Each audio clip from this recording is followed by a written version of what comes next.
오늘은 예수 그리스도의 이름으로 침례를 받으라는 주제로 말씀을 함께 나눠보도록 하겠습니다. 오늘이 세 번째 시간입니다.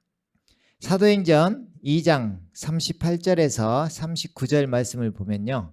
베드로가 그들에게 답변하기를 회개하라. 그리고 죄들을 사함받은 것으로 인하여 너희 각자는 예수 그리스도의 이름으로 침례를 받으라. 그리하면 너희가 성령의 선물을 받으리라. 이 약속은 너희와 너희 자녀에게 한 것이며 또한 먼 곳에 있는 모든 사람, 즉 주 우리 하나님께서 부르실 모든 사람에게 하신 것이라고 하더라. 아멘. 우리가 이제 계속해서 이 말씀을 전했기 때문에 이 말씀은 간단히 보고 지나가도록 하겠습니다. 그러니까 주님께 온전히 돌아서고 주님 안에 들어가는 방법을 우리 베드로 사도가 이야기한 것입니다. 그래서 회개하고 예수 그리스도의 이름으로 침례를 받으라. 그리하면 너희가 성령의 선물을 받을 것이다. 이런 이야기입니다. 우리 침례하는 이유는 우리가 자신이 결단하는 것이다. 내가 주님과 함께 죽고 함께 살았다는 것을 내 마음속에 결단하는 것이다. 이렇게 아시면 되겠습니다. 네. 오늘 말씀이 또 중요한데요. 구원받기 위해서는 로마서 3장, 4장, 5장이 필요하고 우리가 영적인 이기는 삶을 위해서는 로마서 6장, 7장, 8장이 중요합니다. 그죠? 그러니까 로마서 6장에서 또 시작이 침례 받는 걸로 시작하는 것입니다. 그러니까 이게 영적 세계로 들어가는 입구라고 할까요? 우리가 어떤 믿음의 시작이 되면 거기에 내가 어떤 상태, 내가 예수님을 믿는다는 것이 어떤 것인지를 알고 생활하라. 그런 의미가 있는 것입니다. 그래서 한번 살펴보면요. 여기가 로마서 6장 3절에서 7절 말씀입니다. 예수 그리스도 안으로 침례받은 우리가, 그죠? 예수님 안으로 우리가 침례받았다는 것이 무엇인 줄 아니? 이걸 이야기하는 것입니다. 침례받은 우리가 그의 죽으심 안으로 침례받은 것을 알지 못하느냐? 그러니까 우리가 침례를 받았다. 예수를 믿기로 작정했다. 내가 그리스도인으로 살아가기로 작정했다. 내 천국 가기를 소망한다. 이 사람은 예수님 안으로 침례를 받는 것인데 예수님 안으로 들어간다는 것이 죽음 안으로 침례를 받는다는 이야기입니다. 그러니까 침례에 있어서 어떤 내가 침례를 받는다는 의미가 여러 가지가 있는 거죠. 그리스도로 옷 입는 것이고 예수님께서 머리가 되시고 그 그리스도의 몸 안으로 우리가 들어가는 것이고 또 그리스도 안으로 들어가는 것이고 예수님 안에 거하는 자가 되는 것이고 여러 가지가 있는 것입니다. 그 중에 여기에서 소개하는 것은 죽음 안으로 침례가 된 것이다. 죽음 안으로. 그러니까 이 뒤에 쭉 하는 말이 함께 죽고 함께 살아나는 것이다. 이야기를 하는 것입니다. 그래서 이 내용에 대해서는 우리 유튜브에 최근에 올린 그 십자가의 실제와 중요성 그것을 꼭 보시기 바랍니다. 그래서 바울 사도가 이야기하는 것이 그러므로 그의 죽으심 안으로 침례받은 것을 알지 못하느냐 하면서 그러므로 우리가 죽음 안으로 침례를 받아 그와 함께 장사되었으니 함께 죽었다는 것입니다. 여기서 내 본질 자체가 죽는 것이 아니라 나의 옛사람이 죽는 것입니다. 나를 지금까지 예수님을 만나기 전 나의 생활, 내가 죄 아래에서 죄의 종로를 타던 생활, 그때는 사망이었다는 것입니다. 그 흑암 속에서 헤매던 그 시절을 다 떨쳐버리고 예수님과 함께 묻어버리고 쉽게 말하면 그죠? 또 옷으로 비유한다면 옛사람을 벗어버리면 옷을 벗어버리면 나오고 떨어지잖아요. 벗어버리고 새 사람을 입으라는 것입니다. 그러니까 침례 안에 들어간다는 것은 그리스도로 옷 입는 것이 되는 거죠.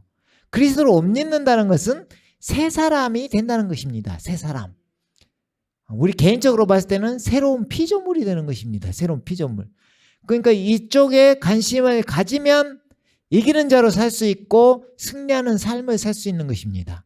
이것이 누리는 삶인 것입니다. 주님 안에 생명과 평안이 있기 때문입니다.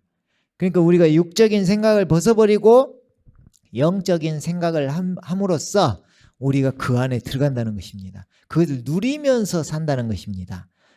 그래서 그 방법이 지금 쓰여져 있는 것입니다. 죽음 안으로 침례를 받아 그와 함께 장사되었으니 이는 아버지의 영광으로 인하여 그리스도께서 죽은 자들로부터 일으켜지심과 같이, 자, 죽은 자들로부터 일으켜지셨다. 이게 바로 죽은 자 가운데서 다시 살아나신 거. 부활이죠.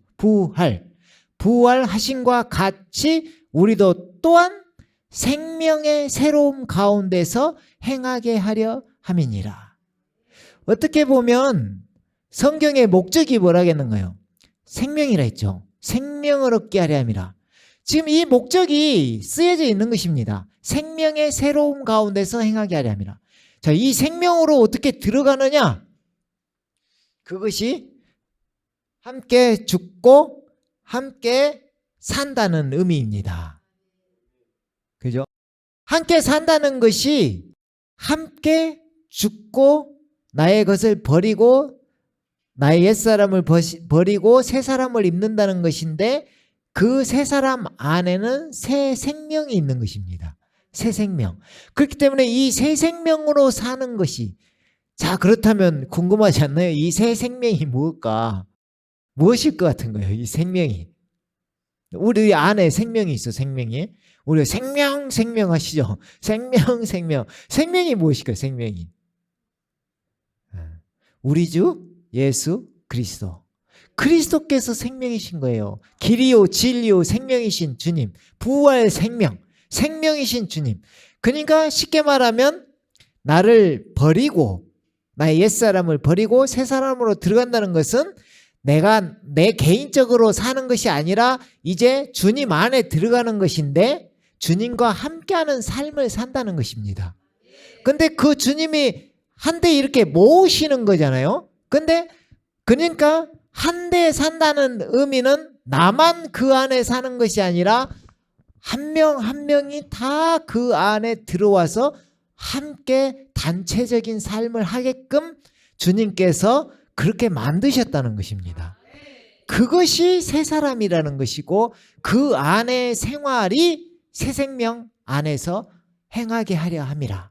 그것입니다.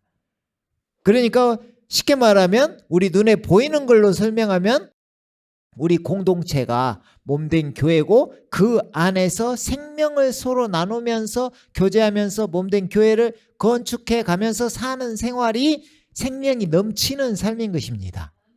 네.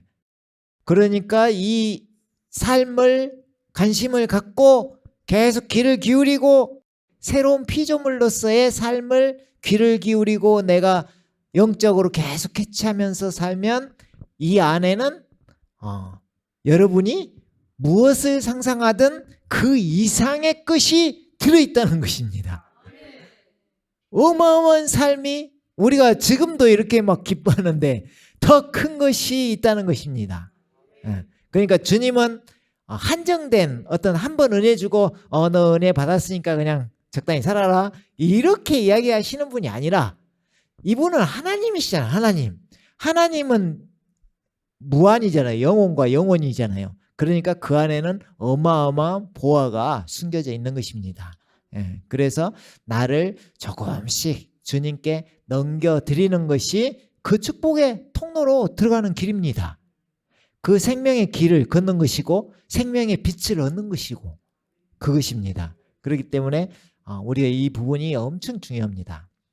그래서 그러기 위해서 만일 우리가 그의 죽으심의 모양으로 함께 심겨졌다면 이게 나를 따르라 그 말입니다. 지금 그죠? 나를 따르라. 주님께서는 이미 다 보여주시고 십자가의 사랑을 보여주시고 장사되고 부활하심으로 승천하시고 보좌에 오르십니다. 이것을 주님께서 보여주시고 우리에게 따라가는 삶을 살게 하신 것입니다. 그렇다면 첫 번째는 무엇인가요? 첫 번째는 십자가를 통과해야 되는 것입니다. 십자가를. 그죠? 십자가를 통과한다는 것은 쉬울 수도 있지만 엄청 어려울 수도 있습니다. 왜? 결국 나와의 싸움이 있어야 되는 것이기 때문에. 그죠? 그러니까 나를 없애는 건데 내가 아예 죽어지는 게 아니라 옛적인 나의 삶을 버리고 새 생명 안으로 들어가는 걸 이야기하는 것입니다. 이 부분을 우리가 계속해서 나누고 또 그 시작이 침례라는 것입니다. 그렇죠? 그래서 만일 우리가 그의 죽으심의 모양으로 함께 심겨졌다면, 함께 연합되었다면, 이게 감사한 것이 이것을 이제 처음에는 막 내가 죽으려고 해요. 근데 이게 쉽지 않습니다. 이렇게 온전히 넘겨지는 또 살아나고 또 살아나고 이놈의 육신이 우리를 끝까지 못 가게 마지막 발악을 하는 거죠. 그런데 계속 하다 보면 이 싸움을 하다 보면 지칠 때가 오고 야 나는 안 되는 것인가? 도대체 안 되는가? 이런 상황이 온다는 것입니다. 그때 주님께서 손을 내밀고 계신 것이 보이는 것입니다. 어디에서 손을 내미실까요? 어디에서? 십자가에서. 야, 내가 이미 다 끝냈다. 다 끝냈어. 이것이 이제 보이면은 해방이 확 오는 거지. 내가 하려고 했는데 주님께서 이미 이루어 주셨구나. 이게 알아지면서 연합의 비밀이 이제 풀려지기 시작하고 내가 무엇을 하려는 게 아니라 그러니까 어느 정도 죽어야 이런 생각도 드는 것입니다. 어느 정도 내가 죽어져야. 그죠? 내 자아가 살아있으면 내가 해보려는 게 있기 때문에 그 힘을 빼야 되는데 내 힘이 엄청 강하게 있기 때문에 그것을 못 놓기 때문에 자기 생각이 먼저 드니까 이게 뭔 말인지를 잘 모릅니다. 근데 자기 힘이 어느 정도 빠지고 진짜 힘든 가운데 딱 들어가면 그때 그 십자가의 사랑이 얼마나 크다는 것을 알고 이미 주님께서 다 해주셨구나. 이것이 알아지면서 우리는 또 부활을 마음에 믿기 때문에 골로새서 2장 12절 말씀처럼 쉽게 부활로 넘어갑니다. 이게 함께 죽는 것이 지금 우리는 이제 부활을 먼저 잡고 가기 때문에 부활은 또 의외로 쉽게 갈 수 있습니다. 근데 함께 살았다는 것도 쉽지 않아요. 모르는 사람들은. 그죠? 이 상상을 못하니까 어떻게 새로운 피조물이 되나 이걸 상상을 못하니까. 하지만 우리는 그게 가능하기 때문에 일단 우리는 십자가의 죽어짐에 넘겨진다는 것이 어떤 것인지 계속해서 집중하면서 이것은 뭐 한 번으로 끝나는 게 아니라 계속해서 이어지는 것입니다. 이 사는 동안에 계속해서 이어지는데 어느 순간에 성령님께서 탁 한번 만져주실 때가 오면 그때는 나의 죽어짐이 뭔지를 알게 되는 거죠. 네. 그래서 해방이 오게 된다는 얘기입니다. 그래서 죽으심의 모양으로 함께 심겨졌다면, 연합되었다면 이 연합의 비밀에 관심을 잘 가져보세요. 함께 죽고 함께 산다. 이것을 내가 했냐? 예수님이 하셨느냐? 이것을 잘 생각하면 됩니다. 또한 그의 부활하심의 모양과 같이 되리라. 그죠?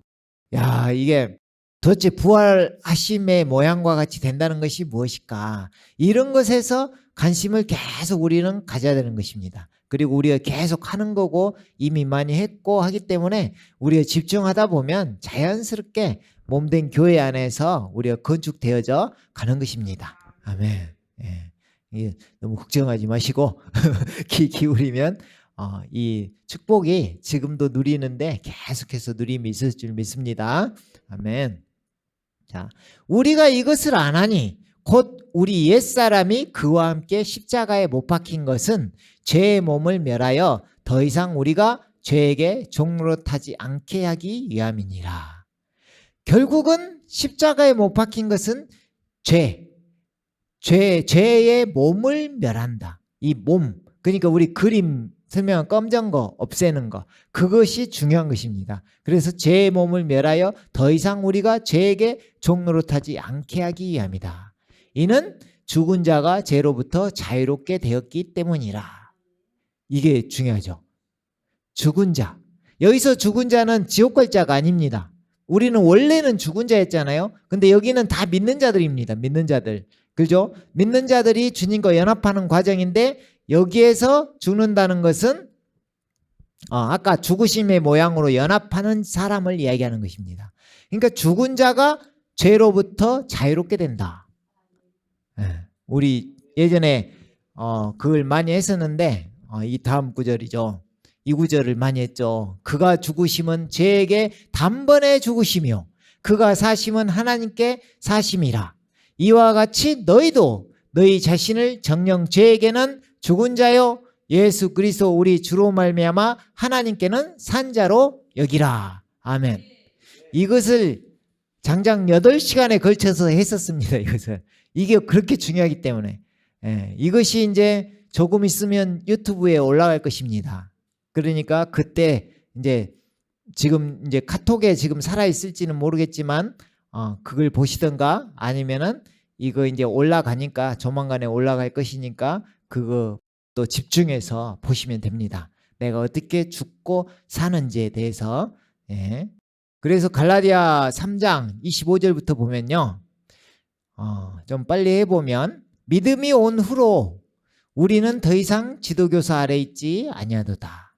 너희가 다 그리스도 예수를 믿음으로 말미암아 하나님의 자녀들이 되었으니. 자, 하나님의 자녀들이 된다는 것은 오직 믿음으로 된다는 것입니다. 근데 바울 사도가 여기에서 침례를 강조하는 것은 그 다음 구절이 이렇게 되어 있기 때문입니다. 너희 가운데 그리스도 안으로 침례를 받은 사람은 그리스도로 옷 입었느니라. 그러니까 침례를 받으면 그리스도로 옷을 입는다. 그러니까 이제 이것을 어떤 영적 의미로 두고 침례를 받으면 그렇게 여겨지겠죠. 내가 침례를 받는 의미는 내가 죽고 그리스도로 옷 입는 것이다.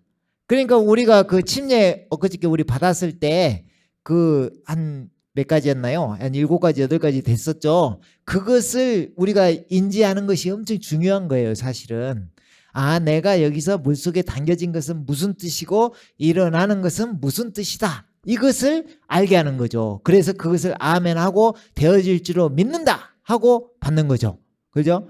그것처럼 여기에도 그 말이 써져 있는 것입니다. 우리가 거기에 침례를 받으면 그리스도 옷 입는 것이다 이렇게 나와 있죠. 이 말씀이 그 말씀입니다. 그러니까 너희 가운데 그리스도 안으로 침례를 받은 사람은 그리스도로 옷 입었느니라. 자, 옷 입는다를 잘 생각해요. 아까 옛사람은 어떻게 하라 했어요? 옛사람은 벗어버리고, 그러면 이제 벗으면 또 뭘 입어야지.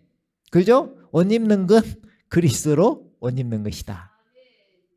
그러니까 새 사람을 입으라. 옛사람을 벗어버리고 새 사람을 입으라. 이 의미가 내가 침례를 받음으로 옛사람은 죽어지고 물속에 잠김으로 죽어지고 물속에서 나옴으로 새 사람을 입는다. 이렇게 생각하면 됩니다. 이렇게. 그러니까 주님과 함께 죽고 함께 장사되고 함께 부활한 사람. 새 생명 안에서 일어서는 것입니다. 그 생명 안으로 들어가는 것입니다.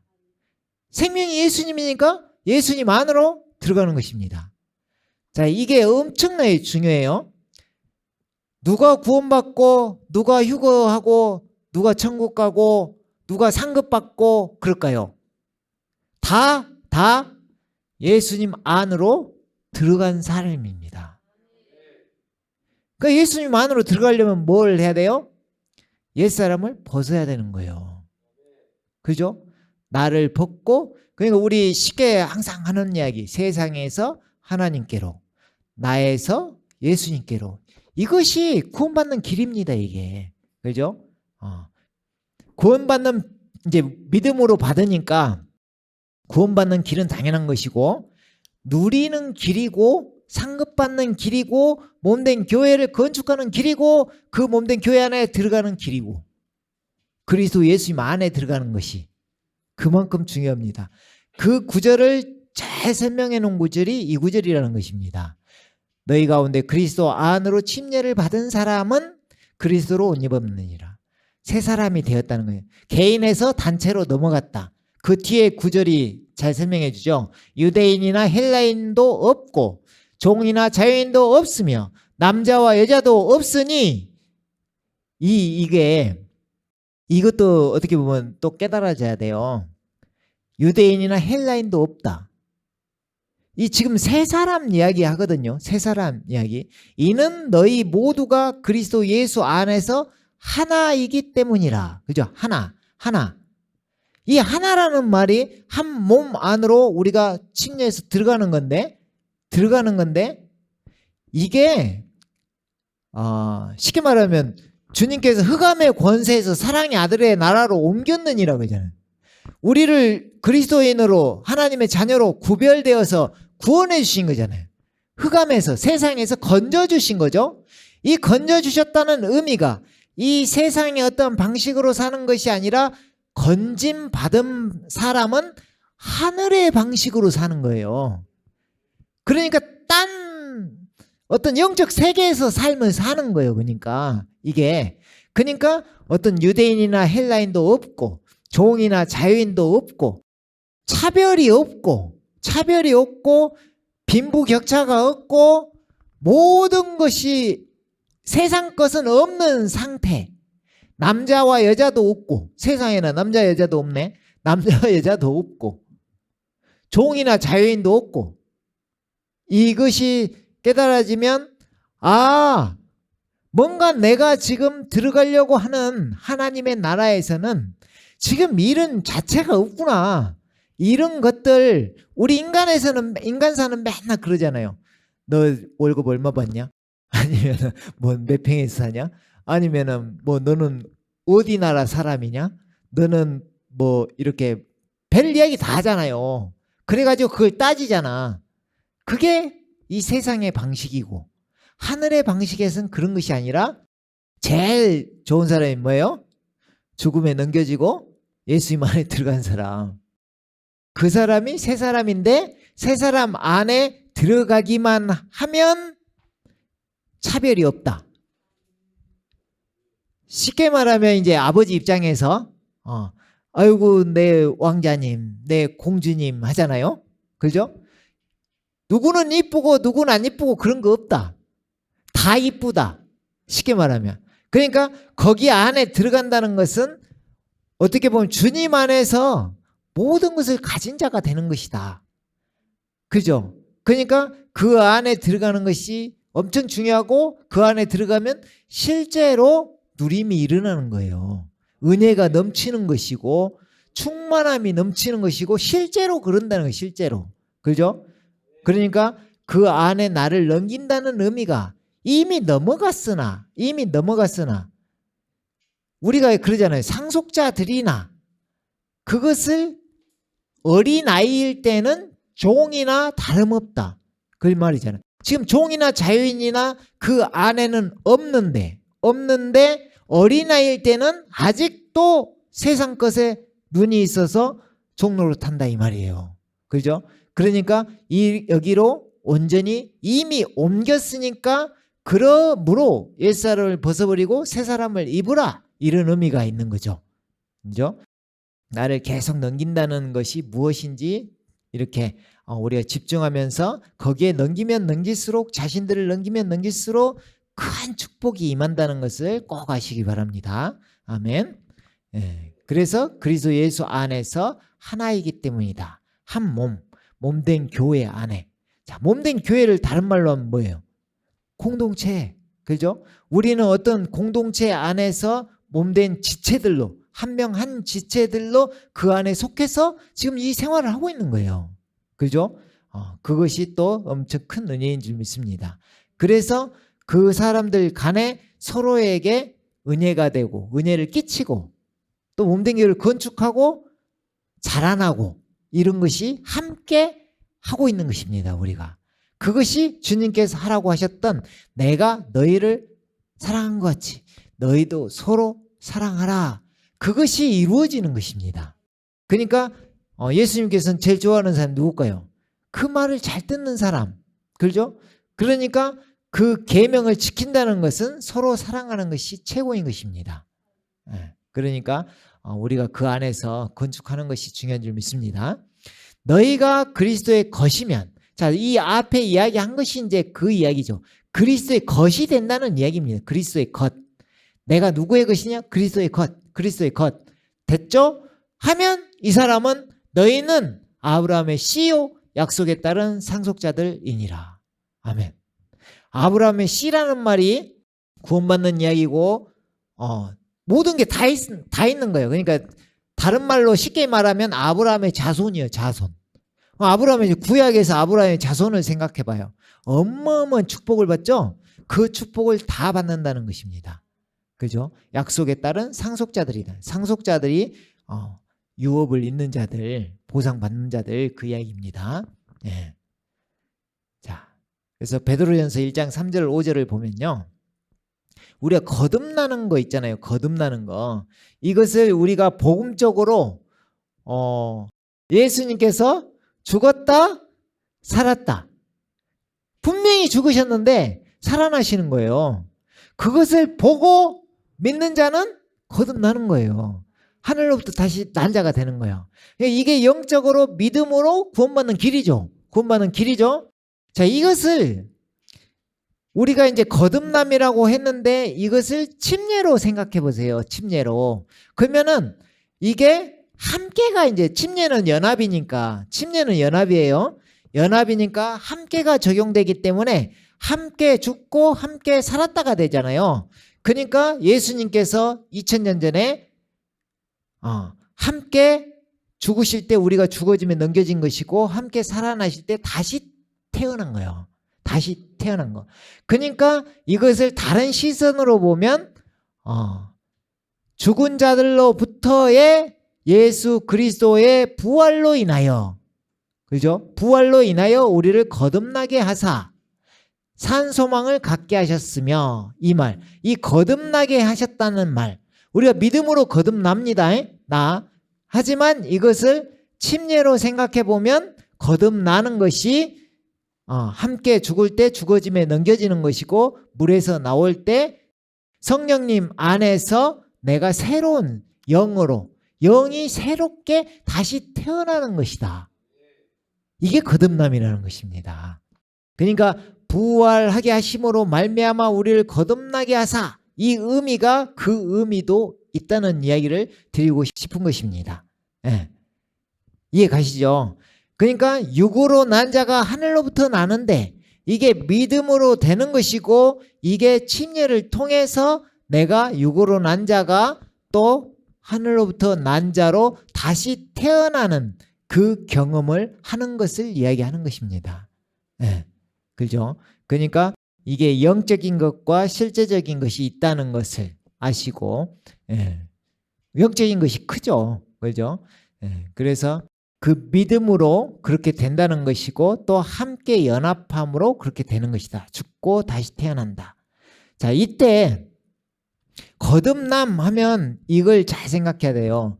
우리가 이제 그 주님을 영접할 때 거듭납니다. 또 그죠? 창조주 예수님을 창조주 하나님으로 영접할 때 요한복음 1장에 나오잖아요. 영접하는 자, 곧 그 이름을 믿는 자들마다 하나님의 자녀가 되는 권세를 얻었으니, 그죠? 이는 육정으로 난 자가 아니라 하늘로부터 난 자들이니라. 그잖아요. 그리고 주님께서 또 말씀하실 때 물과 성령으로 거듭나지 아니하면 너희는 하나님 나라에 들어갈 수 없다. 그러잖아요. 그럼 이 하나님의 나라에 들어가는 방법이 물과 성령으로 거듭나는 것인데, 이게 무엇이냐? 우리 이제 이전에 설명했죠. 이게 육으로 난 자가, 육으로 난 것은 육이요, 영으로 난 것은 영이니라. 내가 새롭게 태어났다. 영이 새로워졌다. 새 영을 받았다. 그런 의미가 있는 것입니다. 그러니까 이게 그 그림으로 설명하면 모든 것이 다 설명이 되는데 지금 그 그림을 말로 설명하는 것입니다. 지금. 그러니까 우리가 새 영을 받았다는 거. 영이 빨간색 생각해봐요. 영이 새롭게 태어났다. 이 말이 내 영이 죽었었는데 새롭게 태어난 것이고 또 하나님의 영이 거기에 합쳐져서 한 영이 되었다. 그래서 내 영 안에는 하나님이 함께 하신다. 그죠? 이게 믿음은 뭐라겠나요? 내가 믿으면 실제가 된다 했죠. 믿음이 실제. 그러니까 내가 그냥 그런갑다 하는 것이 아니라 내 영이 새롭게 되었구나. 내 영이 새롭게 되고 하나님의 영이 나와 함께 하는구나. 이런 것에 관심을 갖고 계속해서 귀를 기울이고 그쪽을 파고 팔 때 영적인 세상이 막 보이기 시작하는 것입니다. 영적인 세상이. 그래가지고 내가 어떻게 하나님과 함께하는 존재란 말인가, 이런 생각을 한번 해보세요. 장난이 아닌 거예요. 이것은 온 천지를 창조하신 하나님이 그냥 있다고 하니까 있는갑다 이거하고 내 안에 느껴지는 것은 다른 것입니다. 그러니까 아는 것이 중요한 거야. 아는 거. 그러니까 내가 인지하는 거, 인식하는 거. 그러니까 내 안에 주님이 함께 하신다. 나는 혼자가 아니라 주님과 함께하는 사람이다. 이런 것이 엄청 중요하다는 것을 계속, 우리는 육적인 것으로 사는 자들이 아닙니다. 육적인 것으로 영으로 사는 자들이기 때문에 영적인 세계에 관심을 가지면 가질수록 우리는 계속해서 충만해지고 이 세상을 이기는 자가 됩니다. 그러니까 이것을 영적으로만 막 해버리면은 막 이 세상은 뭐 필요 없다 이렇게 되는 게 아니라 그 세상을 이길 수 있는 것이 그 영적인 생각인 것입니다. 그 영적인 생각이 이게. 그죠? 문제가 문제시가 안 되는 거예요, 이게. 왜? 진짜 보아는 따로 있는데 이 세상이 그걸 모르는데, 하지만 우리는 아는데요. 우리는 아는데, 그러니까 이걸로 인해서 막 기쁨이 넘쳐 흐르는 거예요. 내가 안다는 그런 거. 내가 거기에 되어졌다는 거. 내가 그런 사람이라는 거. 정체성. 내가 그리스도인이라 막연하게 교회 왔다 갔다 하면 그리스도인 그런 게 아니라 내가 영이 새롭게 되고 하나님께서 내가 함께하는 사람이다. 그죠? 그리스도인이라는 게 그리스도의 영이 함께하는 사람이 그리스도인인 거죠. 그 말은 예수님이 내 안에 함께한다는 의미예요. 그러면은 이것은 장난이 아닌 거예요. 그죠? 그래서 베드로 사도가 이것을 이야기할 때 이렇게 이야기합니다. 너희를 위하여 하늘에 썩지 않고 더럽지 않고 세잔하지 않는 유업을 간직해 두셨으니. 지금 어마어마한 것을 주님은 선물을 주시려고 가지고 계시다는 것입니다. 너희는 마지막 때에 나타내려고 예비하신 구원을 얻기 위하여 믿음으로 말미암아 하나님의 능력으로 보호받고 있느니라. 아멘. 항상 중요한 때는 믿음이 들어가 있습니다. 그래서 믿음이 중요한 것입니다. 믿음. 너무 깊게 하면 길어지니까 일단 믿음은 주님께서 주신다고 생각하면 됩니다. 부활이 마음에 믿어진 것이 제일 중요한 것이다. 부활이 마음에 믿어지면 믿음이신 주님께서 믿음이 온 후로는 그러잖아요. 그 믿음이 뭔가 온다는 거예요. 믿음이 온다는 의미가 예수님께서 우리 안에 들어오신다는 의미입니다. 그래서 안에 들어오신 주님은 가만히 계시는 게 아니라 그 믿음이 솟구치게 우리에게 부어주신다는 것입니다. 아멘.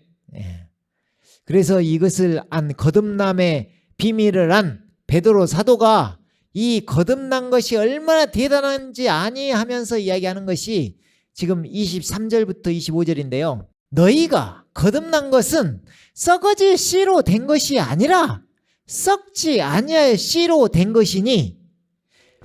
자, 썩어질 씨. 자, 쉽게 말하면 아까 이거하고 똑같아요. 육으로 난 것은 육이요, 영으로 난 것은 영이니라. 그잖아요. 육은 쓸데없다는 것입니다. 그러니까 육은 우리 사람 몸이잖아요. 부모님 밑에서 태어나는 걸 이야기하는 거예요. 이것은 썩어질 씨라는 것입니다. 언젠가 죽잖아요, 다들. 근데 주님으로부터 거듭난 것은 썩지 아니할 씨라는 것입니다. 이 썩지 아니할 씨가 무엇이냐? 살아있고 영원히 가는 하나님의 말씀으로 되었느니라. 아멘. 근데 이 하나님의 말씀, 우리 그 성경 중요하죠? 중요하죠? 근데 이 하나님의 말씀이 육신이 되신 분이 누구신가요? 예수님. 예수님이 우리 안에 들어오셨다는 것이 썩지 아니할 씨로 우리 안에 심겨졌다는 것입니다. 그러니까 영으로 난 것은 영이요 그잖아요. 그러니까 성령님께서 우리 영을 죽어 있었는데 새롭게 살리신 거잖아요. 그러니까 그 영을 살리시고 또 하나님의 영이신 하나님의 영이 우리 안에 오셨다는 이야기는 예수님이 우리 안에 오셨다는 이야기를 하는 거예요. 예수님께서 부활하셔서 생명을 주시는 영으로 우리 안에 들어오신 것입니다. 네. 하나님이시니까 얼마든지 하실 수 있는 거죠. 그죠? 그러니까 우리 안에 계시는 분은 예수님이시다.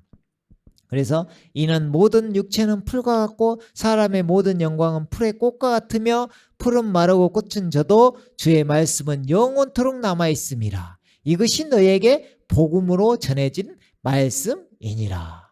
아멘. 자, 복음으로 전해진 말씀. 개혁개정에 보면 너에게 전한 복음이 곧 이 말씀이니라 이렇게 나오죠.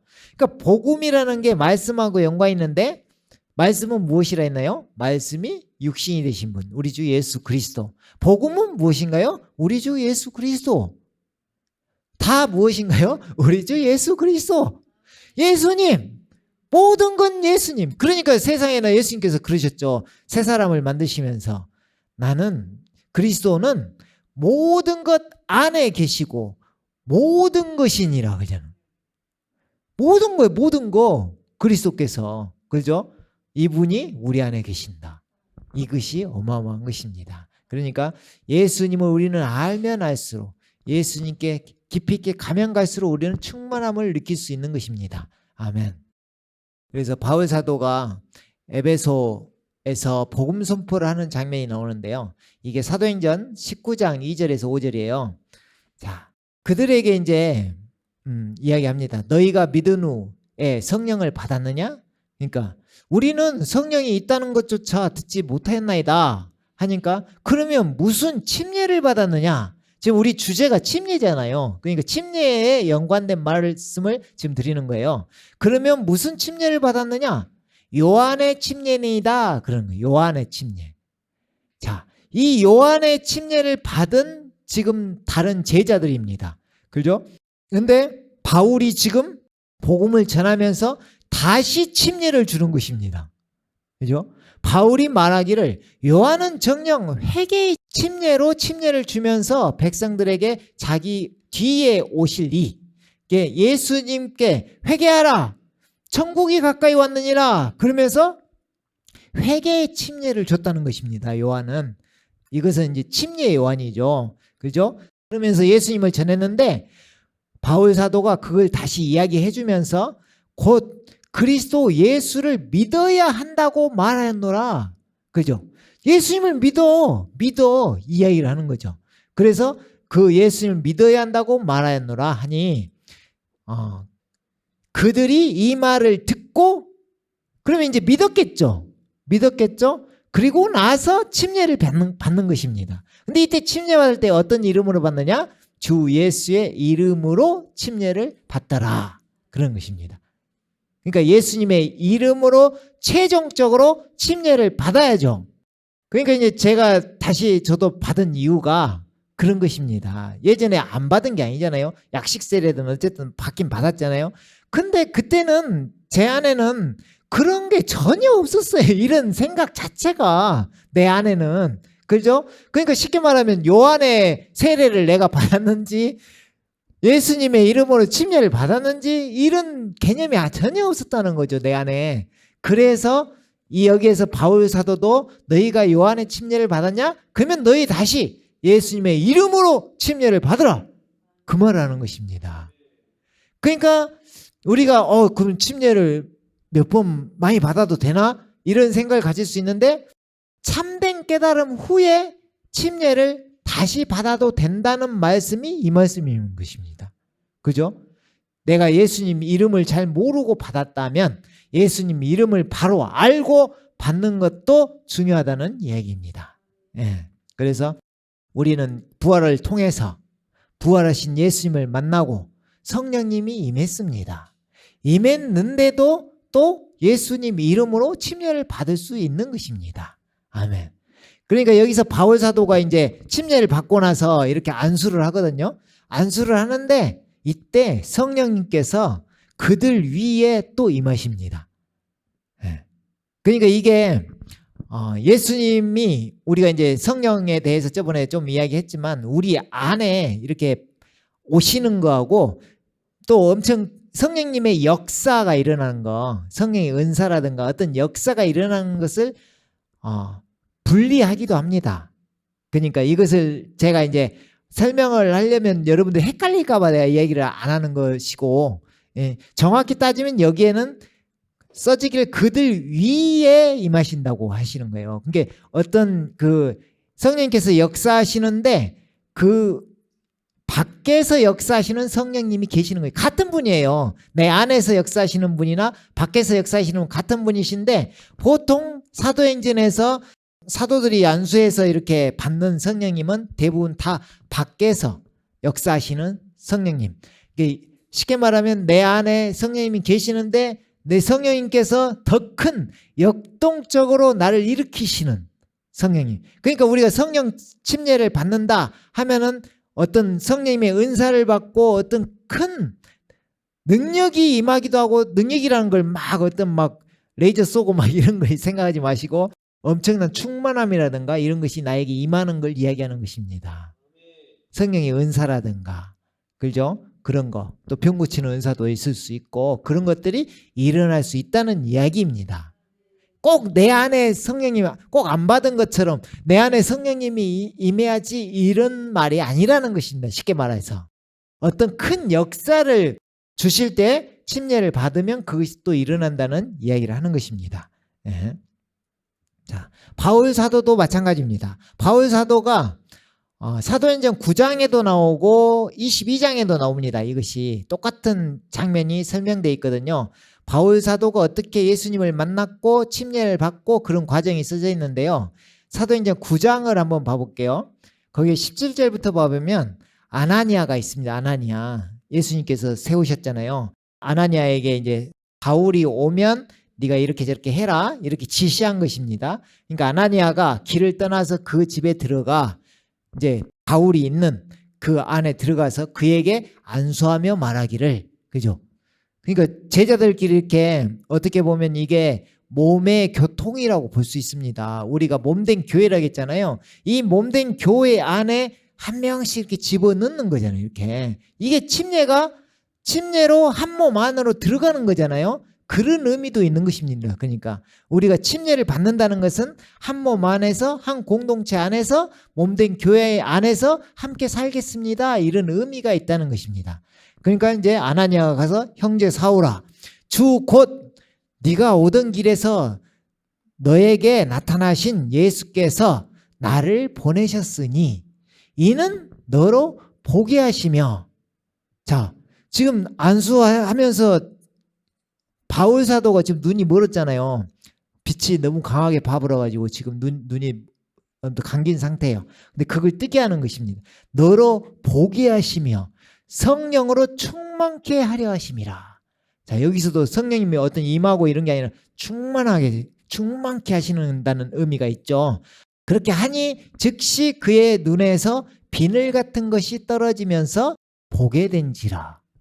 그때 눈이 떠진 거예요. 이제 보게 된지라 그가 일어나서 침례를 받더라. 또 침례를 받죠. 네. 그러니까 이게 어떤 뭐랄까 형식이라면 좀 너무 낮고 어떤 행위로 내가 진짜 주님을 이제 위해서 살겠다는 어떤 결단이 항상 침례에 들어가 있는 것입니다. 그죠? 그가 일어나서 침례를 받더라. 그리고 음식을 먹고 기운을 얻은 후 사울은 며칠 동안 다마스커스에 있는 제자들과 함께 있더니 이제 힘을 얻고 나서 그가 곧바로 회당에서 저 어떤 능력이 임하죠. 이 능력 행함이 가장 잘 나타나는 곳이 어디냐면 복음 선포할 때입니다. 복음 선포할 때. 그죠? 그러니까 당당하게 바울 사도가 이제 그가 곧바로 회당에서 그리스도를 전파하여 그분이 그리스도가 예수님이 하나님의 아들이라고 하더라. 아멘. 니들이 이분이 누군지 아니? 이분이 하나님의 아들이야. 이렇게 전하는 것입니다. 그 능력을 받고 충만하게 되어서 그런 것이 침례의 역할이라는 것입니다. 또 아시겠죠?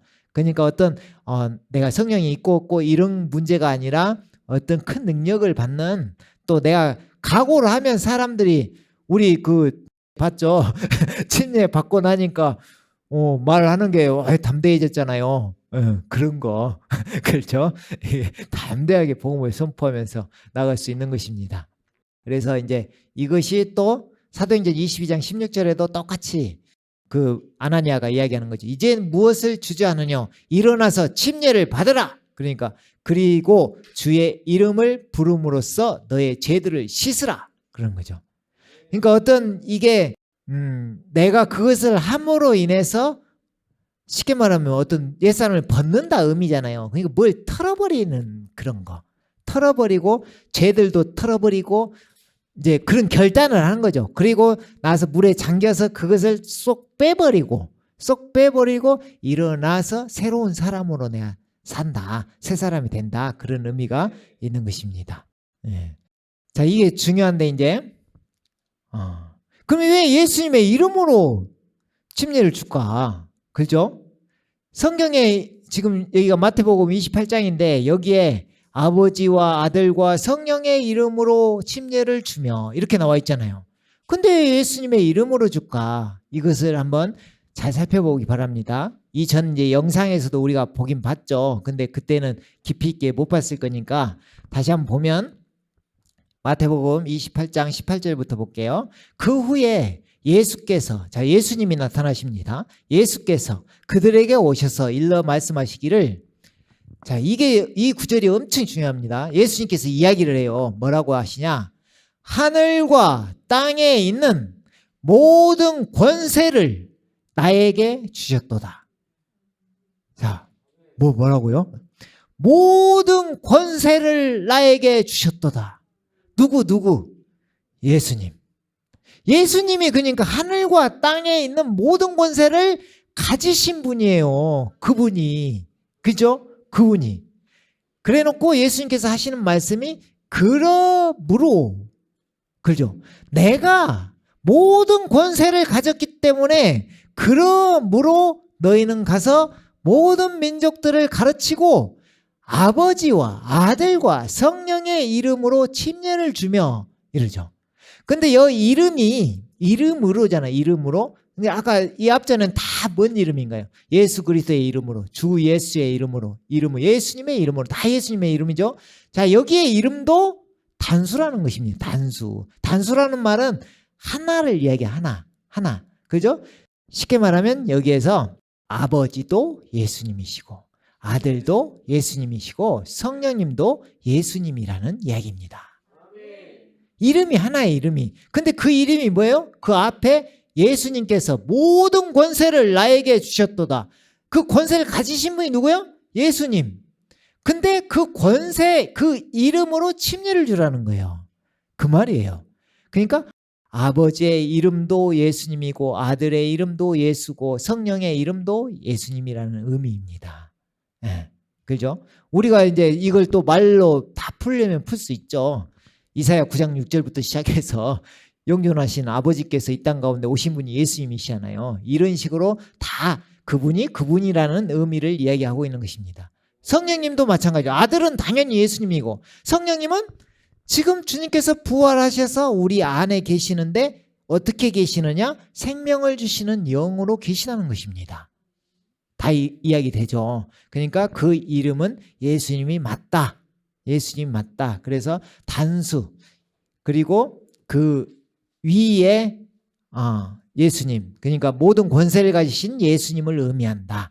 그 이름으로 침례를 받는 것이고 내가 너희에게 명령한 모든 것을 가르쳐 지키게 하라. 보라 내가 세상 끝날까지 끝까지 너희와 항상 함께 있으리라. 아멘.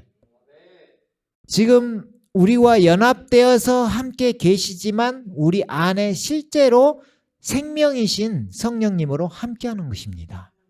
그분이 길이요 진리요 생명이신 예수님.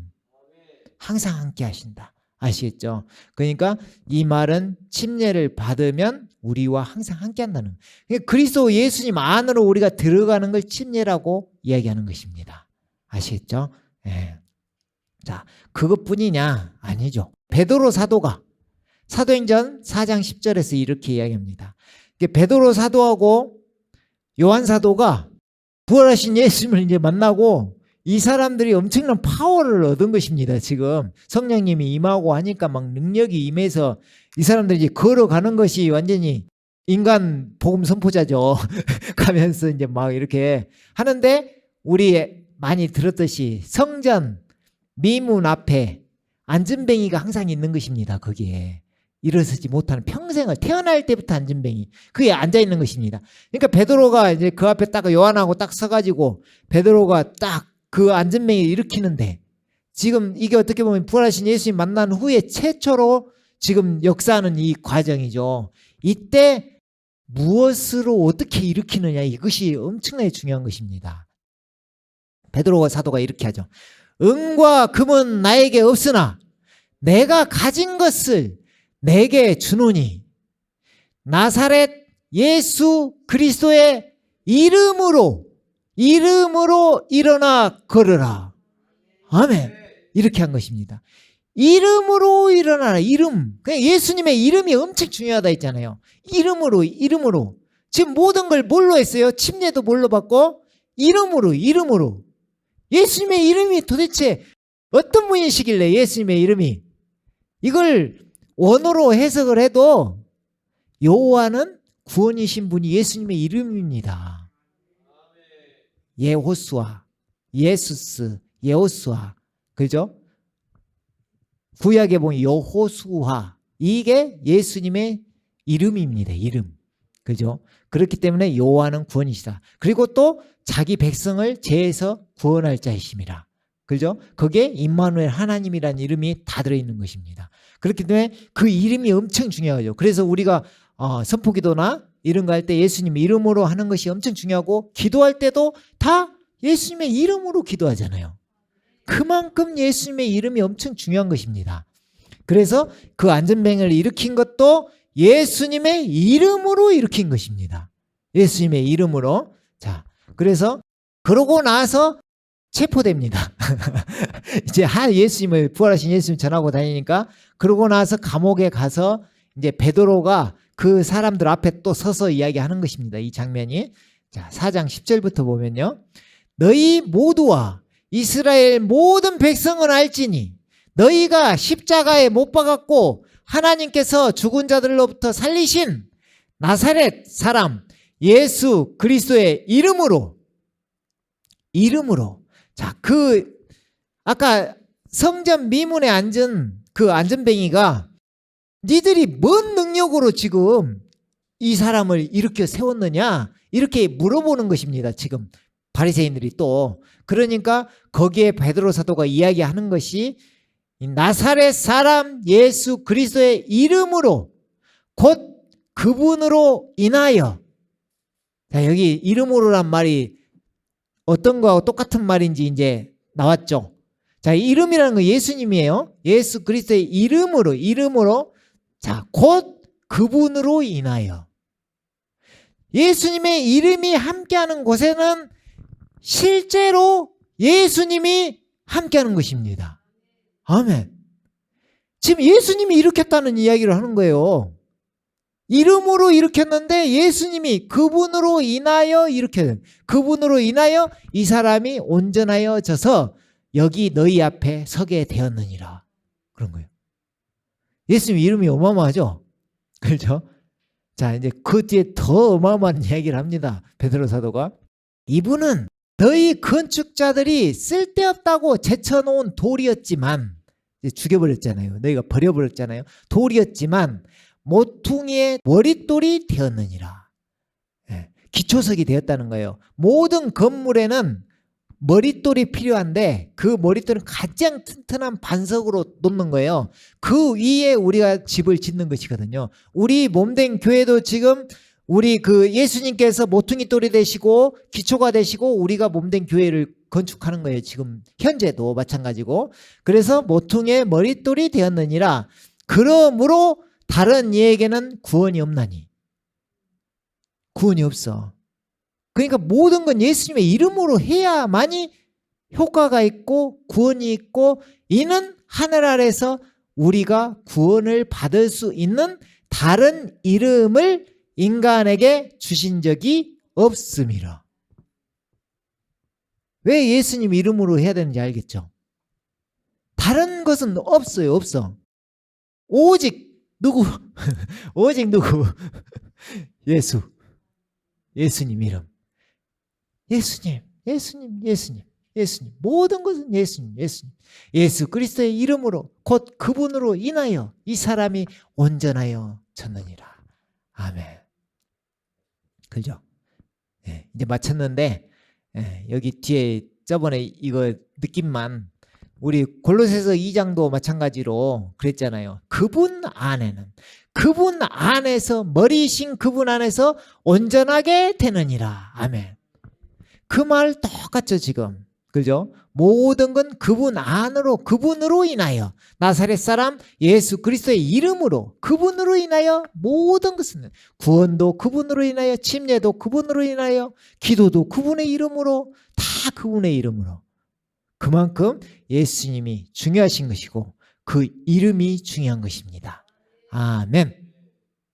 함께 기도하겠습니다.